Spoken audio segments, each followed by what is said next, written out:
Friends, तो आज हम लोग पढ़ने जा रहे हैं लैंडस्लाइड। लैंडस्लाइड काफ़ी एक इम्पॉर्टेंट टॉपिक है। ये सारे कॉम्पिटिटिव एग्ज़ाम जैसे कि यूपीएससी सिविल सर्विसेज एग्ज़ामिनेशन और भी अदर स्टेट पीसीएस एग्ज़ामिनेशन है उस पर हेल्पफुल है। और साथ ही साथ जो बीए बीएससी कर रहे हैं इन ज्योग्राफी उनके लिए भी ये टॉपिक इम्पॉर्टेंट है।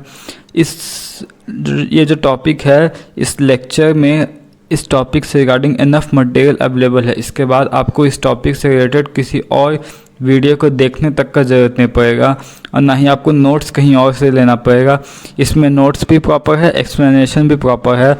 सो आप इस वीडियो को बिल्कुल भी स्किप मत कीजिए और अंत तक देखिए, आपको ये टॉपिक का क्रिस्टल क्लियर हो जाएगा बहुत अच्छे तरीके से। तो चलिए बिना किसी देर किए आगे बढ़ते हैं। सबसे पहले हम लोग इसके डेफिनेशन को पढ़ेंगे। तो क्या है definition? Landslide is a rapid movement of rock, soil and vegetation down the slope under the influence of gravity. Landslide है वो रैपिड मूवमेंट है रॉक्स का। रैपिड मूवमेंट कहने का मतलब है तेज़ी से मूवमेंट होता है रॉक्स यानी चट्टान का, मिट्टी का, वेजिटेशन यानी वनस्पति पेड़ पौधों का, डाउन द स्लोप, स्लोप्स के डाउन में। जैसे स्लोप ढलान रहता है, ढलान से कैसे किसी भी चीज़ को मूवमेंट होता है वैसे ही होता है under the influence of gravity. Gravity के इन्फ्लुएंस, ग्रेविटी भी इस चीज़ को इन्फ्लुएंस करता है, तो उसी को हम लोग लैंडस्लाइड कहते हैं। So in short, landslide is a rapid movement of rocks और vegetation down the slope under the influence of gravity. ठीक है, अगर 1 मार्क्स में क्वेश्चन आएगा तो आप लोग ये सिंपल से डेफिनेशन लिख देंगे, इनफ है। फिर the size and shape of the detach mass depends on the nature of discontinuities in the rock, the degree of weathering and the steepness of the slope. The size and shape of detach mass depends upon the nature of discontinuities in the rock. जो size है और shape है detach मास का, मतलब जो एक particular मास है जो कि रॉक्स है, चट्टान में से, पहाड़ में से टूट के निकलता है। डिटैच मास मतलब जो उसका अलग हुआ हिस्सा, वो डिपेंड करता है nature of discontinuities in the rock. मतलब रॉक्स में कितना डिसकंटिन्यूटीज़ है, मतलब रॉक्स में कितना अनइवननेस है। फिर डिग्री ऑफ वेदरिंग, कितना वेदरिंग हो रहा है, and steepness of the slope. और स्लोप का क्या स्टीपनेस है यानी एंगल ऑफ स्लोप एक तरह से। तो इन सब चीज़ पे ये तो 3 फैक्टर्स है discontinuities in the rock, the degree of weathering and steepness of slope. इन तीनों फैक्टर पे डिपेंड करता है कि डिटैच मास, जो डिटैच यानी जो अलग हुआ है वो मास का साइज और शेप क्या होगा। ठीक है, अब हम लोग नेक्स्ट बढ़ते हैं आगे इंटेंसिटी और मैग्नीट्यूड ऑफ लैंडस्लाइड पे। The intensity and magnitude of landslide, however, depends on the geological structure, the angle of dip of slope, sedimentary nature of sedimentary rocks, and human interaction with the slope. जो intensity और magnitude है, मतलब जो magnitude है और कितना, how strong is the landslide, कितना वो ताकतवर है लैंडस्लाइड, वो डिपेंड करता है जियोलॉजिकल स्ट्रक्चर, क्या भूपट्टी का स्ट्रक्चर है। Angle of dip of slope, angle of dip of slope पे डिपेंड करता है। नेचर ऑफ सेडिमेंटरी रॉक्स, जो सेडिमेंटरी रॉक्स है उसका क्या नेचर है। Human interaction with the slopes. ये जो 4 फैक्टर है इस पे डिपेंड करता है इंटेंसिटी और मैग्नीट्यूड किसी भी लैंडस्लाइड का। तो ये 3 जो है ये काफ़ी इम्पॉर्टेंट मीन्स है, ये 3 काफ़ी इम्पॉर्टेंट चीज़ है जो आपको पता ही होनी चाहिए। सो नेक्स्ट हम देखेंगे लैंडस्लाइड का ये इमेज। ये आप देख सकते हैं लैंडस्लाइड का इमेज। ये इमेज आप देख सकते हैं कैसे यहाँ रोड है, ये रोड से यहाँ पहाड़ चट्टान है, यहाँ टूट के आ गया है, ये बिखरा हुआ हिस्सा है जो रोड को ब्लॉक किया है। इससे क्या होगा, यहाँ पे रोड है, ये रोड जाम हो जाएगा। यहाँ रोड जाम होने की वजह से यहाँ से कोई भी पब्लिक ट्रांसपोर्ट या फिर भी व्हीकल यहाँ से इधर से इस पार से उस पार नहीं जा पाएगा। तो ये काफ़ी डिस्ट्रक्शन हो जाता है, ब्लॉकिंग ऑफ रोड। तो ये भी एक लैंडस्लाइड की वजह से होता है। फिर अगर आप मान लीजिए कि रोड के जगह यहाँ पे घर है, रेजिडेंशियल प्लेसेस है जहाँ पे लोग रहते हैं, तो उन लोग पे चट्टान वगैरह गिर जाए तो वो भी काफ़ी डिवास्टेटिंग है। लैंडस्लाइड्स की वजह से हर साल बहुत सारे डेथ भी होता है, ये काफ़ी डिवास्टेटिंग है। लेकिन हाँ, ये वोल्केनिक इरप्शन और अर्थक्वेक इतना मतलब डिवास्टेटिव इफेक्ट उतना नहीं रहता है। ये जब होता है तो आदमी पहले से सतर्क हो जाते हैं, क्योंकि ये ऑल ऑफ सडन नहीं होता है जैसे कि अर्थक्वेक होता है। ठीक है, तो अब हम लोग नेक्स्ट इसमें आगे बढ़ते हैं। ये स्लाइड है, हाँ, depending on the types of movement of material, जो रेड कलर से लिखा हुआ है यहाँ पे, depending on the types of movement के आधार पे of materials several types are identified in this category. मतलब लैंडस्लाइड को सेवरल टाइप्स में क्लासिफाई कर दिया गया है क्योंकि according to the movement of rock, soil and vegetation. ठीक है, पहला है स्लम्प, दूसरा है डेब्रिस स्लाइड, तीसरा है डेब्रिस फॉल, चौथा है रॉक स्लाइड और पांचवा है रॉक फॉल। तो अब हम लोग एक एक करके सबको पढ़ेंगे। ठीक है, स्लम्प क्या है? द स्लीपिंग ऑफ वन और several units of a rock debris with a backward rotation with respect to slope over which the movement takes place. ठीक है, टेंशन लेने की ज़रूरत नहीं है, ये थोड़ा टफ लग रहा है देखने से, लेकिन यकीन मानिए मैं आपको समझाऊंगा तो ये काफ़ी ईजी है, ये आपको चुटकियों में याद भी हो जाएगा, काफ़ी ईजी है। ठीक है, आप ध्यान से कर सुनिएगा, वीडियो को स्किप मत कीजिएगा, और वीडियो पसंद आए तो उसको लाइक शेयर कीजिए अपने दोस्तों के साथ और चैनल को सब्सक्राइब कीजिए क्योंकि वीडियो बनाने में काफ़ी ज़्यादा मेहनत लगता है। सो ठीक है, चलिए आगे बढ़ते हैं। The sleeping of one of several units of rock debris with a backward rotation with respect to slope over which the movements take place. जो स्लिप होता है मतलब रॉक्स, एक यूनिट का रॉक या फिर अलग अलग रॉक डेब्रिस, मतलब रॉक का बहुत बड़ा ढेर को बोलते हैं रॉक डेब्रिस। तो बहुत सारे चट्टान है, एक चट्टान या फिर बहुत सारे सेवरल चट्टान, वो बैकवर्ड रोटेशन, वो रोटेट करते हैं बैकवर्ड। कैसे? वापस नीचे स्टीप स्लोप से, ढलान से गिरते हुए कैसे रोटेशन होता है, तो उस रोटेशन को बैकवर्ड रोटेशन कहते हैं विथ रिस्पेक्ट टू स्लोप। तो जो रॉक्स है वो उसका रोटेशन होता है, बैकवर्ड रोटेशन होता है with respect to slope over which the movement take place. तो इस चीज़ को हम लोग स्लम्प कहते हैं। इन शॉर्ट स्लम्प किसको कहते हैं? स्लम्प है backward rotation of rock debris with respect to slope. ठीक है, फिर है सेकंड में आता है डेब्रिस स्लाइड। सेकंड है debris slide. It's a rapid rolling और sliding of earth debris without backward rotation of mass is known as debris slide. It is a rapid rolling और sliding of earth debris without backward rotation of mass is known as debris slide. Debris slide क्या है? ये rapid rolling है, sliding है अर्थ debris का, मतलब अर्थ में जो भी छोटा मोटा चट्टान है, कंकर पत्थर डेब्रिस है, इसका रोलिंग होता है विदाउट बैकवर्ड रोटेशन ऑफ मास। इसमें इस केस में जो अर्थ डेब्रिस के केस में बैकवर्ड रोटेशन नहीं होता है, मतलब बिना रोटेट किए ये ऐसे ही नीचे फ्री फॉल हो जाता है।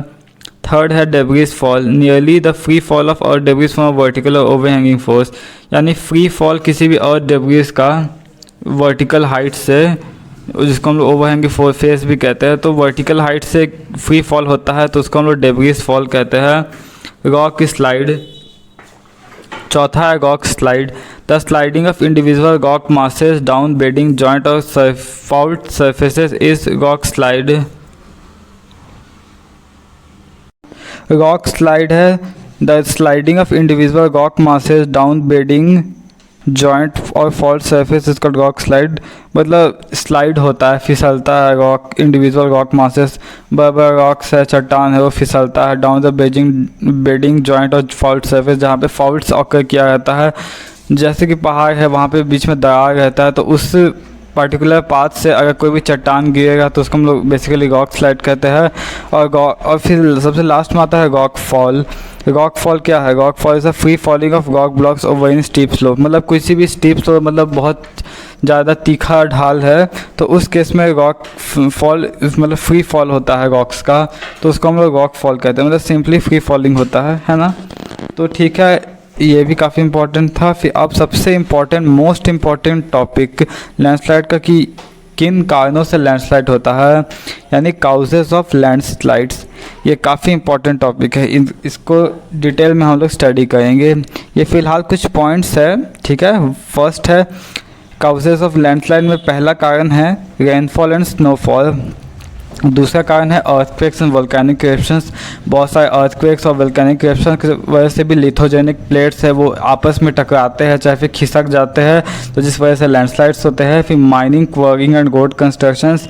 बहुत सारे आजकल कोयला को निकालने के लिए, कोयला को बहुत सारे कोल माइन से एक्सट्रैक्ट किया जाता है, तो एक्सट्रैक्शन के दौरान और मतलब रोड कटिंग, मतलब डायनामाइट के थ्रू वहाँ पे रोड को ब्लास्ट किया जाता है, और ताकि वो पूरी तरह से रॉक टूट जाए, फिर इसके ऊपर प्लेन रोड बने, तो इस केस में भी लैंडस्लाइड होता है।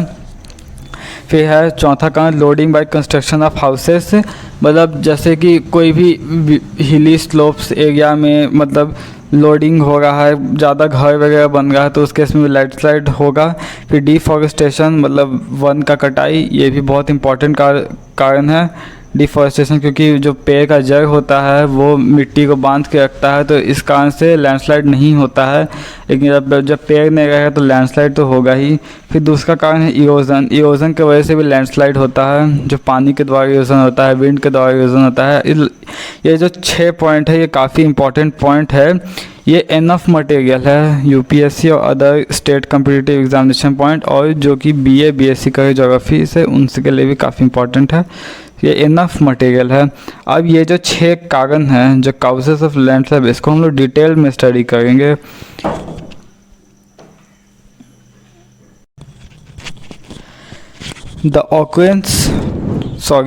पहला कारण है द रेनफॉल एंड स्नोफॉल, ठीक है। The occurrence of heavy or continuous rainfall may lead to heavy landslide in the areas of steep slopes where national highways and roads have been constructed, ठीक है। जो जहाँ पे हेवी और continuous rainfall हो रहा है, मतलब बहुत ज़्यादा मूसलाधार बारिश हो रहा है, बहुत ज़्यादा हेवी रेनफॉल है, और जिस कारण उसके हेवी रेनफॉल की वजह से लैंडस्लाइड होता है in the areas of steep slopes area. Steep slopes के एरिया में जहाँ पे बहुत ज़्यादा स्टीप है ढाल, वहाँ पे होता है रेनफॉल, तो वहाँ पे लैंडस्लाइड भी होता है। जहाँ पे नेशनल हाईवे और रोड हैव बीन कंस्ट्रक्टेड, वहाँ पे बेसिकली नेशनल हाईवे और रोड रहेगा तो वहाँ पे भी लैंडस्लाइड होगा, जो कि काफ़ी ज़्यादा डिस्ट्रक्टिव, जैसे कि हम लोग पहले फ़ोटो में देखे कि किस टाइप से मतलब कि जो रोड है वहाँ पे लैंडस्लाइड होता है, तो किस तरह से रास्ता वहाँ पे जाम हो जाता है, पब्लिक ट्रांसपोर्ट और कोई भी अदर ट्रांसपोर्ट व्हीकल से सब कुछ नहीं चल पाता है, तो ये सब बहुत दिक्कत वाला बात हो जाता है वहाँ का लोग के लिए। For example the Nashki area in Jammu and Kashmir frequently subjected to landslides. इसका एक अच्छा एग्जाम्पल है नशकी एरिया, जम्मू और कश्मीर है, इसमें एक एरिया है नशकी एरिया। आप लोग चाहे तो इसको मैप में भी लोकेट कर सकते हो। तो यहाँ पे लैंडस्लाइड काफ़ी ज़्यादा होता है रेनफॉल और स्नोफॉल की वजह से, क्योंकि वहाँ पे आप जानते हैं जम्मू वगैरह एरिया में तो स्नोफॉल काफ़ी ज़्यादा हाई रेट में होता है, तो यहाँ पे ये इस तरह का लैंडस्लाइड देखने को मिलता है। This landslide in this region are particularly severe during the rainy and winter season when cooler traffic is disturbed for several days। मतलब इस तरह का लैंडस्लाइड है वो बेसिकली रेनी सीज़न में होता है और विंटर सीज़न में होता है, और जिस कारण से मतलब cooler traffic disturb for several days, कहने का मतलब है कि यहाँ पे ट्रैफिक लगा रहता है, बहुत रोड ब्लॉकेज हो जाता है, जिसकी वजह से बहुत ज़्यादा लोग को परेशानी होता है आने जाने में, एक जगह से दूसरी जगह ट्रैवल करने में, ठीक है। सेकंड कारण है अर्थक्वेक्स एंड वोल्केनिक एरप्शंस, ठीक है। Earthquakes are the most important cause of landslide in the folded mountain areas of India. जो अर्थक्वेक है ये सबसे इम्पॉर्टेंट फैक्टर है, इम्पॉर्टेंट काउज है लैंडस्लाइड होने का in the folded mountain areas in India, क्योंकि जो अर्थ है अर्थक्वेक होता है, अर्थक्वेक में आप लोग जानते हैं 3 तरह के प्लेट होता है, conservative plate boundary, destructive plate boundary, transform plate boundary. जब 2 प्लेट्स आपस में कोलाइड करते हैं तब भी अर्थक्वेक होता है, जब एक दूसरे डाइवर्ज करते हैं तो उस केस में अर्थक्वेक आता है, और वोल्केनिक इरप्शन भी होता है। तो ये सब है, तो ये सब भी जब इंटरनली लिथोस्फेरिक प्लेट्स मूवमेंट करते हैं तो एक्सटर्नल जो लैंड एरिया है उसमें भी कुछ तरह का चेंजेस हम लोग को देखने मिलेगा, ये तो एक ऑब्वियस सा बात हो गया, ठीक है। तो अर्थक्वेक भी काफ़ी ज़्यादा इंपॉर्टेंट सिग्निफिकेंट रोल कंट्रीब्यूट करता है लैंडस्लाइड होने में, जो कि बहुत ज़्यादा हानिकारक होता है। Landslide are more frequently folded mountains of tertiary period like Himalayas. तो टर्शियरी पीरियड का माउंटेन्स है, यानी जो कि अभी अभी बना है और साथ ही साथ बन ही रहा है, मतलब हिमालय है वो यंग फोल्ड माउंटेन है। क्यों? क्योंकि अभी रिसेंट डिकेड में बना है। हिमालय का ओरिजिन पे अगर आपको लोगों को वीडियो चाहिए तो उसके रिगार्डिंग मैं वीडियो बना दूंगा। इन शॉर्ट हम लोग यहाँ समझ लेते हैं कि इंडो ऑस्ट्रेलिया प्लेट और यूरेशियन प्लेट के टकराने से हिमालय माउंटेन का फॉर्मेशन हुआ। ये जो इंडो ऑस्ट्रेलियन प्लेट और यूरेशियन प्लेट आपस में टकराए तो इन लोग दोनों का सेडिमेंट से ये डिपॉजिट हुआ एक एंशियंट सी में, जिसका नाम था तेथिस। तो तेथिस सी में इस चीज़ का एक्यूमुलेशन हुआ, तो जिस वजह से एक हिमालय माउंटेन का फॉर्मेशन हुआ। हिमालय माउंटेन अभी भी करंटली बन ही रहा है, ये अपने स्टेज में है, यूथ स्टेज में है, इसलिए यहाँ पे लैंडस्लाइड होता है। In the Kashmir valley the earthquake of 1905 result into landslide in the lesser and greater Himalaya in which several thousand people lost their lives. Kashmir valley में, जो कश्मीर का वैली घाटी है, वहाँ पे अर्थक्वेक हुआ था 1905 में, उसमें बहुत लैंडस्लाइड हुआ था। लेसर एंड ग्रेटर हिमालयास, जो हिमालय का भी 3 पैरेलल रेंज होता है, जिसमें से लेसर और ग्रेटर हिमालयास में ये अर्थक्वेक आया था, जिस वजह से लैंडस्लाइड भी हुआ था। और यहाँ पे several thousand people lost their lives, यहाँ पे बहुत सारे लोग अपने जान खो दिए थे। Volcanic eruptions also trigger landslide in the mountainous regions. Volcanic eruption की वजह से भी लैंडस्लाइड होता है, क्योंकि वोल्केनिक इरप्शन और अर्थक्वेक दोनों आपस में इंटर रिलेटेड है। अगर वोल्केनिक इरप्शन होगा तो अर्थक्वेक होगा ही, अगर वोल्केनिक इरप्शन हुआ तो अर्थक्वेक होना एकदम जायज़ बात है। तो इस वजह से भी ये अर्थक्वेक, वोल्केनिक इरप्शन, लैंडस्लाइड, ये तीनों आपस में को रिलेटिंग फैक्टर्स है, जो कि एक दूसरे से इंटर रिलेटेड है। नेक्स्ट टॉपिक है mining, quarrying and road construction. The continuous extraction of coal, minerals and stones from the mines and quarries. Quarries मतलब खदान जिसको बोलते हैं, माइंस खदान एक ही चीज़ है, माइंस क्वारीज लगभग। And the development of roads by cutting the steep slopes in folded mountains create conducive condition for the occurrence of the landslides. जो continuous extraction of coal and minerals मतलब जो continuously खोद के निकाल गए हैं कोयला को और स्टोन्स को माइंस से। And quarries and development of roads by cutting the steep slopes, मतलब कंटिन्यूस हम लोग अपने डे टू डे यूज़ के लिए कोयला को निकाल गए हैं माइन से, इंपॉर्टेंट प्रीशियस स्टोन्स को निकाल गए हैं, और साथ साथ रोड स्टीप स्लोप्स को भी कट कर रहे हैं रोड बनाने के लिए।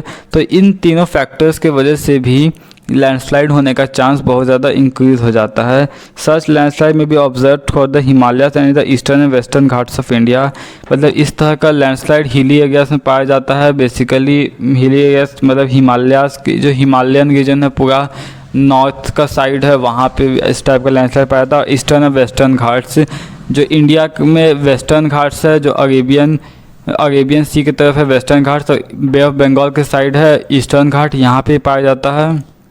अगर आप लोग को ईस्टर्न घाट और वेस्टर्न घाट से रिलेटेड भी वीडियो चाहिए तो इसका भी डिटेल लेक्चर में डाल दूंगा, यूपीएससी पर्सपेक्टिव से और अदर्स मतलब ग्रेजुएशन पॉइंट ऑफ व्यू से भी। तो इसके आप लोग मुझे कमेंट कीजिएगा। अब नेक्स्ट काउज में आता है, जो कि 4th काउज है, loading by construction of houses. मतलब कि यहाँ पे ओवरलोडेड हो जाता है लैंड, क्योंकि इतना ज़्यादा कंस्ट्रक्शन कर दिया जाता है ना हाउस का, इस कारण से लैंड उस चीज़ का भार सह नहीं पाता है। ये बेसिकली हिली एरियाज़ में होता है, क्योंकि हिली एरियाज़ में बहुत ज़्यादा कंस्ट्रक्शन करने से लैंड्स के ऊपर फोर्स पड़ता है, तो वो ऑटोमेटिकली लैंडस्लाइड होना ही है। तो है यहाँ पे first point, the unplanned growth of towns and cities in the hilly areas without testing soil and rocks is also an important cause of landslides.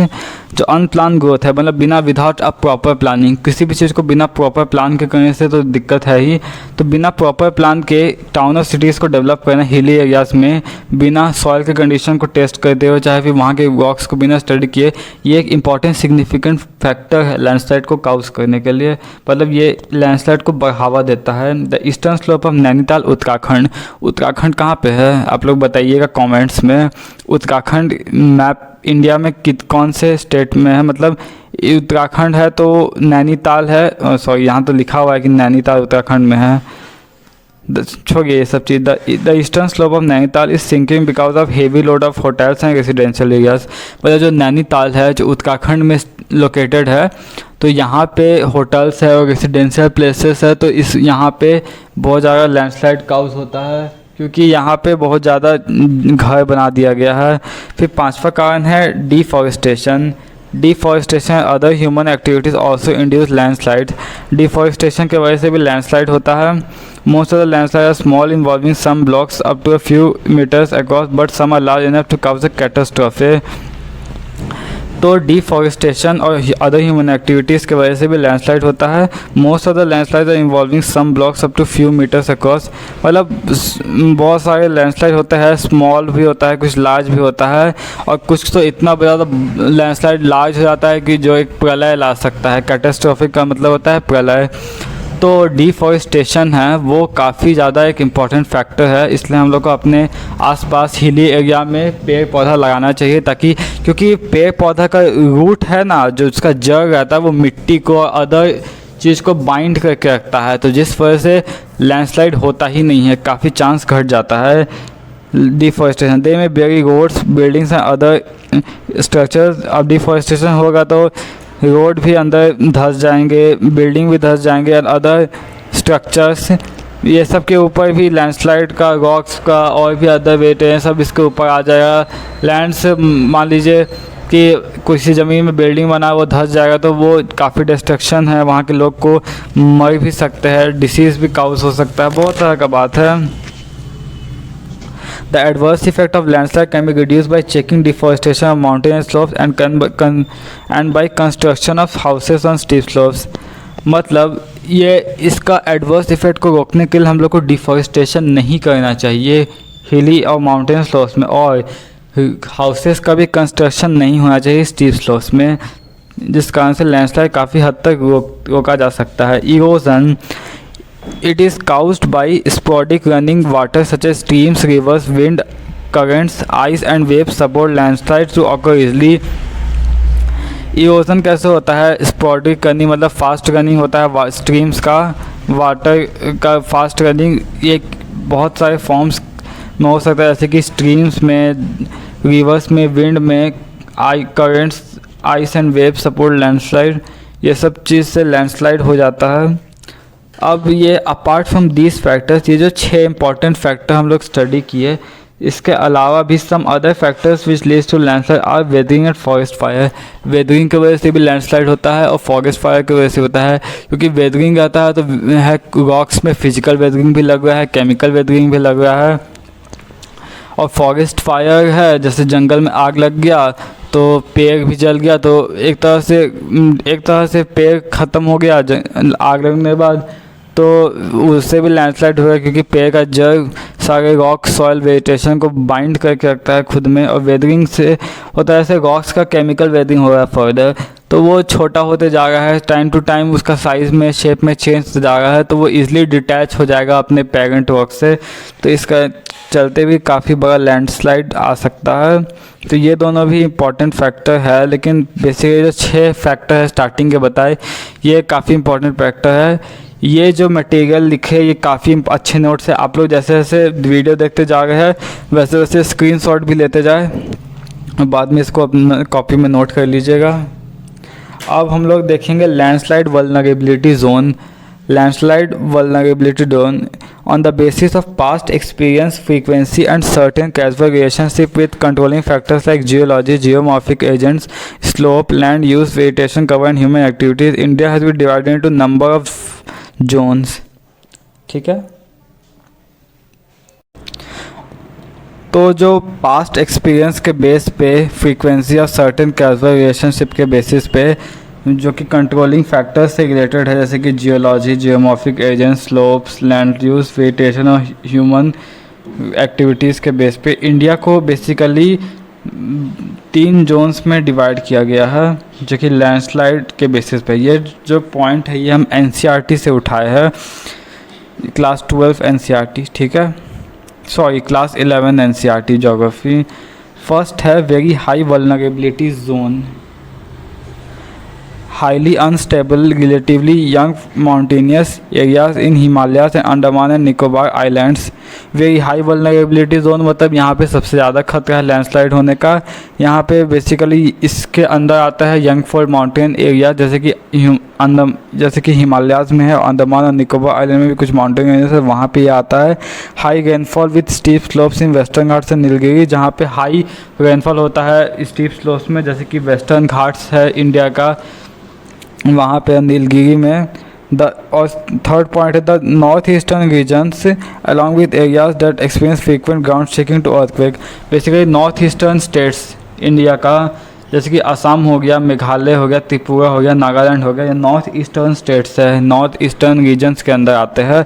तो यहाँ पे अर्थक्वेक फ्रीक्वेंट फ्रीक्वेंटली ऑकर होता है, अर्थक्वेक बहुत ज़्यादा आता है यहाँ पे, तो यहाँ पे भी लैंडस्लाइड होने का चांस है। The areas of intense human activities, जहाँ पे ह्यूमन एक्टिविटीज़ होता है यहाँ पे भी वेरी हाई वल्नरेबिलिटी जोन बन जाता है, क्योंकि यहाँ पे भी अर्थक्वेक मतलब यहाँ पे भी लैंडस्लाइड होने का चांस बढ़ जाता है। सेकंड है हम लोग का हाई वल्नरेबिलिटी जोन, ठीक है। Areas having almost similar to high vulnerability zone, ये जो एरियाज है वो बेसिकली सिमिलर रहते हैं है वेरी हाई वल्नरेबिलिटी जोन से। Areas having almost similar to very high vulnerability zone, similar है तो then what is the difference, तो फिर इसमें अंतर क्या है। The only difference between these two is the combination intensity and frequency of controlling factors. All the Himalayan states and the states from north eastern regions except the plains of Assam are included in high vulnerability Jones.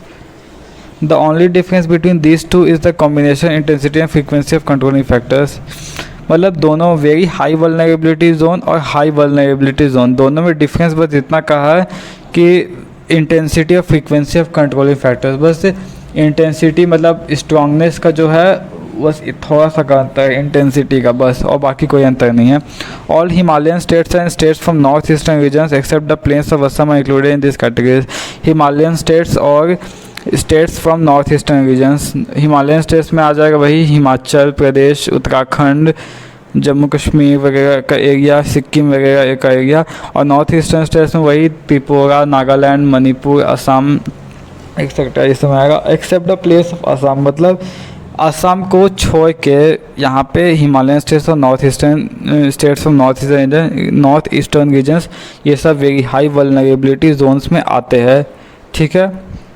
अब third में है moderate to low vulnerability zone, मतलब यहाँ पे intensity जो है landslide का वो मॉडरेट है और मॉडरेट टू लो है, मतलब थोड़ा मीडियम है थोड़ा कम है, ठीक है। The areas that receive less precipitation, मतलब जहाँ पे लेस प्रेसिपिटेशन होता है, एक तरह से आप लोग रेनफॉल बोल सकते हो, रेनफॉल या snowfall, such as trans Himalayan areas of Ladakh and Spiti Himachal Pradesh, जहाँ पे लेस रेनफॉल या लेस प्रेसिपिटेशन होता है वहाँ पे moderate to low vulnerability zone रहता है, जैसे कि एग्जांपल में लद्दाख और हिमाचल प्रदेश जिसको हम लोग स्पीति भी कहते हैं। Undulated yet stable relief and low precipitation areas in Aravalli, मतलब अरावली में जहाँ पे अनइवन टेराइन है और लो प्रेसिपिटेशन यहाँ पे भी लैंडस्लाइड होने का चांस कम है। Rain shadow areas in western and eastern Ghats, जहाँ पे रेन शेडो एरियाज है मतलब जहाँ पे रेनफॉल उतना नहीं पहुँच पाता है वहाँ पे भी moderate to low vulnerability zone है। Landslides due to mining and subsidence are most common in states like Jharkhand, Orissa, Chhattisgarh, Madhya Pradesh, Maharashtra, Andhra Pradesh, Karnataka, Kerala, Tamil Nadu and Goa. मतलब लैंडस्लाइड जो माइनिंग और सब्सिडेंस यानी भूमि धंसने की वजह से होता है, ये सब कॉमन है कुछ स्टेट्स में, जहाँ यहाँ पे उनके नाम है जैसे झारखंड, उड़ीसा, छत्तीसगढ़, मध्य प्रदेश, महाराष्ट्र, आंध्र प्रदेश, कर्नाटक, केरला, तमिलनाडु और गोवा में, इन सभी स्टेट्स में ये सब कॉमन है। ये जोन है moderate to low vulnerability zone का। फिर अदर एरियाज है चौथा, the remaining parts of India states like Rajasthan, Haryana, Uttar Pradesh, Bihar, West Bengal except district Darjeeling, Assam except district Karbi Anglong, मतलब यहाँ जो रिमेनिंग पार्ट्स है इंडिया का वो लैंडस्लाइड फ्री है, यहाँ पे लैंडस्लाइड नहीं होता है। इसमें आता है राजस्थान, हरियाणा, उत्तर प्रदेश, बिहार और वेस्ट बंगाल भी आता है, लेकिन वेस्ट बंगाल में एक्सेप्ट डिस्ट्रिक्ट दार्जिलिंग, मतलब दार्जिलिंग में होता है लैंडस्लाइड, ये वेस्ट बंगाल में होता है, सिचुएटेड है दार्जिलिंग, यहाँ पे चाय का खेती होता है, यहाँ पे लैंडस्लाइड होता है। दार्जिलिंग में हाल ही द्वारा इनिशिएटिव लिया गया है कि टेरेस फार्मिंग करने का, ताकि यहाँ पे सीढ़ी नुमा खेती होता है ताकि यहाँ पे लैंडस्लाइड को रोका जा सके, और सक्सेसफुल अचीवमेंट भी इस केस में मिला है। और असम में एक्सेप्ट डिस्ट्रिक्ट अरबी एंगलोंग, असम में एक ज़िला है अरबी एंगलोंग, यहाँ पे लैंडस्लाइड होता है, तो यहाँ एक्सेप्शन है। ये दोनों एक्सेप्शन काफ़ी इंपॉर्टेंट है, इससे भी आपको डायरेक्ट MCQ पूछ दिया जाएगा UPSC पॉइंट ऑफ व्यू से, ठीक है। अब आते हैं ये हम लोग लैंडस्लाइड वल्नरेबिलिटी जोन पहले कहाँ कहाँ इंडिया में लैंडस्लाइड होता है। अब हम जानते हैं इसका effects, consequences and impacts of landslide. ये इफ़ेक्ट्स, कॉन्सिक्वेंसेस और इम्पैक्ट्स ये तीनों एक ही वर्ड है। आपको एग्जाम में घुमा के क्वेश्चन पूछ सकता है, कभी इम्पैक्ट दे देगा तो कभी इफ़ेक्ट्स दे देगा, कभी कॉन्सिक्वेंसेस दे देगा। तो तीनों में आपको कंफ्यूज नहीं होना है, तीनों सेम ही वर्ड है, तीनों का मतलब सेम है। इसको हिंदी में इसका मतलब है प्रभाव, क्या इम्पैक्ट पड़ा, क्या प्रभाव पड़ा लैंडस्लाइड में। तो बेसिकली पहला दो तरह का इम्पैक्ट होता है लैंडस्लाइड का, शॉर्ट टर्म इम्पैक्ट्स और लॉन्ग टर्म इम्पैक्ट्स। इसमें ये 5 पॉइंट दिए हुआ है, मैंने काफ़ी शॉर्ट करके लिखा है इसको, क्योंकि इसमें सारा मतलब है, सारा इम्पोर्टेंट पॉइंट कवर किया हुआ है। तो सबसे पहले शॉर्ट टर्म इम्पैक्ट्स देखेंगे। Loss of leaves and properties, लोग का जान चला जाता है, प्रॉपर्टी में हानि होता है। Road blocks, destruction of railway lines, road का ब्लॉकेज हो जाता है। जैसे कि फ़ोटो में आप लोग पिछला इमेज में दिखाए थे आपको कि कैसे लैंडस्लाइड होता है, रोड में बहुत सारा चीज़ आ गया था तो जाम लग गया, फिर कैसे गाड़ी एक जगह से दूसरी जगह जाएगा, तो ये सब बात हो गया। रेलवे लाइन भी ऐसे ही डिस्ट्रक्शन हो जाता है। Channel blocking due to rock falls, rock fall होता है तो चैनल का ब्लॉकिंग होता है, रिवर का channel basically. Diversion of river course due to landslide causing floods, मतलब रिवर का चैनल कभी कभी लैंडस्लाइड होता है, मान लीजिए रिवर में डायरेक्ट रॉक का पार्टिकल चल गया, मटेरियल चल गया, ढेर सारा रॉक्स, तो एक तरह से चैनल रिवर का चेंज हो जाएगा। और बहुत सारे चैनल चेंज होने की वजह से जो ग्रेडियंट है, ग्रेडियंट कम होने की वजह से, जहाँ पे स्लोप कम है तो वहाँ पे, जहाँ पे प्लेन एरिया है वहाँ पे अगर रिवर मुड़ गया, उसका डाइवर्सन हो गया तो वहाँ पे फ्लड भी हो जाता है। लॉस ऑफ नेचुरल ब्यूटी, मतलब नेचुरल ब्यूटी पूरा तरह से ख़त्म हो जाता है। अब आप सोच सकते हैं कि लैंडस्लाइड आता है तो पूरा तहस नहस हो जाएगा सामने वाला जगह, तो वो देखने में तो ऐसे ही ख़राब दिखेगा ही, डिस्ट्रक्टिव। अब long term impact, long term impact ये भी इम्पॉर्टेंट है, देखिए चले आगे इसमें देखते हैं क्या क्या लिखा हुआ है। Changes in the landscape that can be permanent, मतलब लैंडस्केप में चेंजेस वो परमानेंट हो सकता है।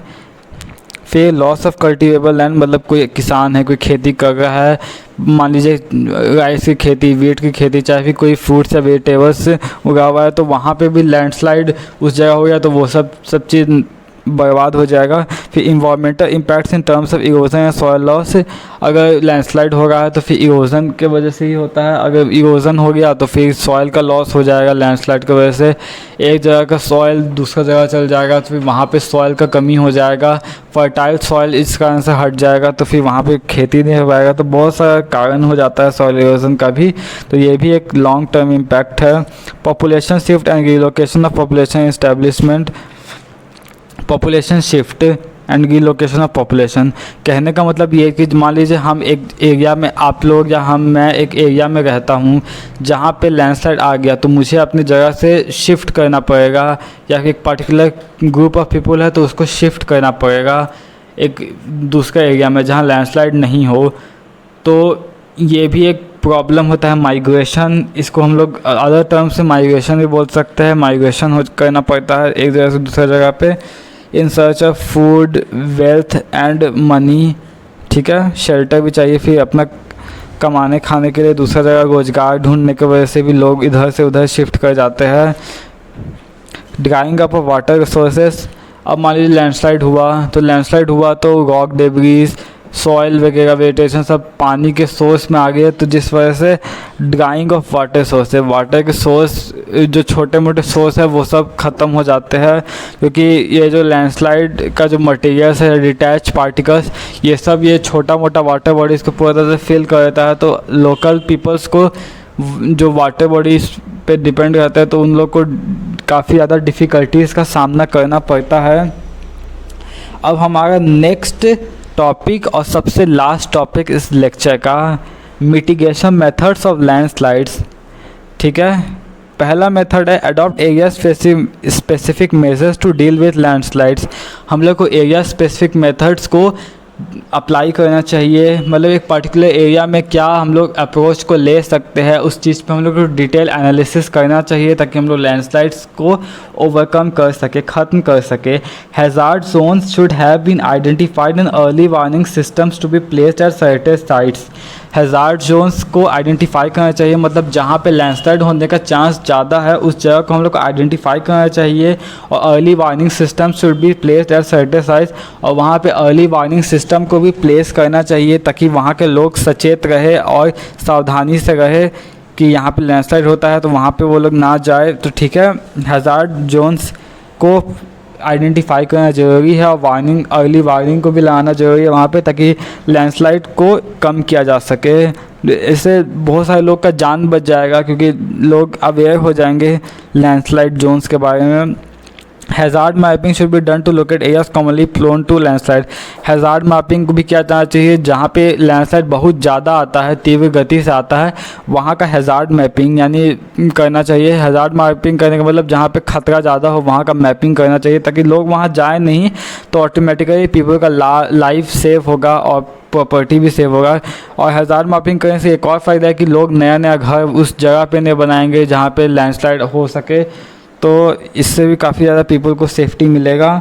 फिर तीसरा है restriction on construction and other developmental activities such as road and dams, limiting agriculture to valley with a moderate slope and control on the development of large settlements in high vulnerability zone should be enforced.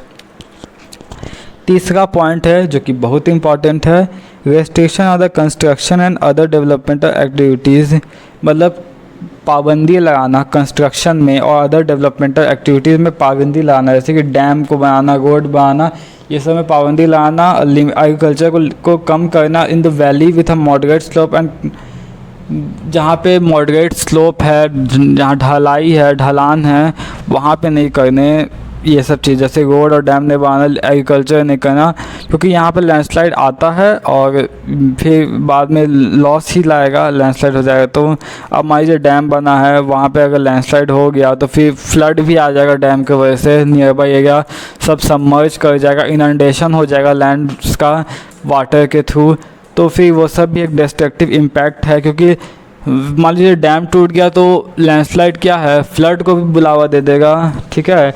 और construction of large settlements in high vulnerability zone should be enforced,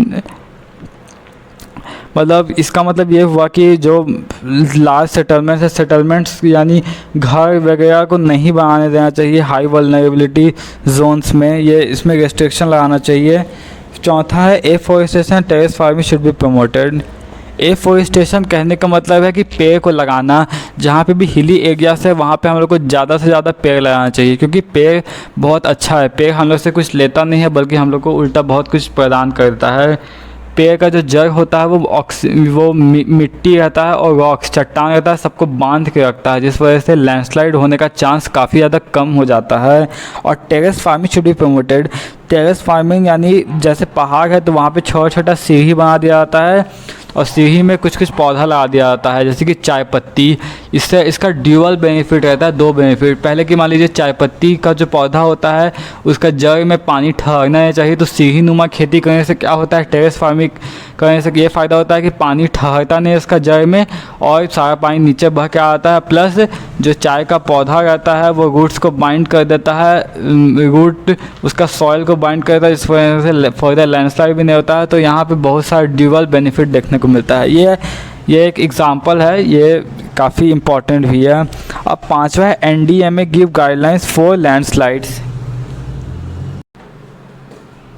NDMA give guidelines, NDMA यानी national disaster management authority, इसका full form है। मैं एक बार फिर से repeat कर रहा हूँ, NDMA का फुल फॉर्म होता है नेशनल डिज़ास्टर मैनेजमेंट अथॉरिटी। ये भी कुछ अपना सर्टेन गाइडलाइंस को देती है लैंडस्लाइड से प्रिवेंट होने में। सबसे पहला गाइडलाइन है research and development monitoring and early warning, मतलब कि लैंडस्लाइड के ऊपर रिसर्च करना, उसके ऊपर मॉनिटर करना चीज़ों को, उसको अर्ली वार्निंग प्रोवाइड करना। फिर दूसरा है public awareness and training, public लोग को अवेयर करना, सारी जनता को अवेयर करना लैंडस्लाइड के बारे में। फिर इमरजेंसी प्रिपेयर्डनेस, इमरजेंसी प्रिपेयर्डनेस कहने का मतलब है कि बहुत ज़्यादा मतलब होता है कि इमरजेंसी केस में कैसे लैंडस्लाइड से डील करना है, कैसे एक दूसरे को जगह को छोड़ के दूसरा जगह शिफ्ट करना है इंपॉर्टेंट सामान को लेके, तो ये सब चीज़ के बारे में बताया जाता है इसमें। और मल्टी हज़ार्ड कॉन्सेप्टलाइजेशन, यानी कैसे हज़ार्ड से, किसी भी पर्टिकुलर हज़ार्ड यानी लैंडस्लाइड से कैसे निपटने का क्या क्या मेजर्स लेना चाहिए। तो ये सब एनडीए में प्रोवाइड करता है। सो आई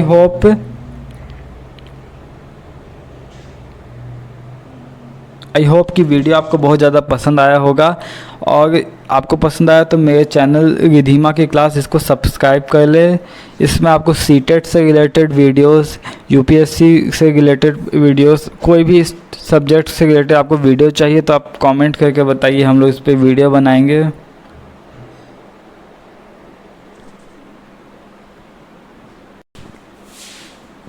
अगर आपको वीडियो पसंद आई या लेक्चर पसंद आया तो इसको लाइक करें, अपने दोस्तों के साथ शेयर करें, मुझे फॉलो करें, और आप लोग कमेंट्स करके बताएं कि नेक्स्ट कौन से टॉपिक पे आपको लेक्चर चाहिए, वेदर वो किसी कॉम्पिटिटिव एग्ज़ाम से हो, सीटेट रिलेटेड हो, यूपीएससी रिलेटेड हो, तो आप लोग कमेंट कीजिए। और आप लोग बेल आइकन को प्रेस कर ले ताकि आपको लेटेस्ट वीडियो को नोटिफिकेशन मिल सके। चैनल को सब्सक्राइब करना ना भूले।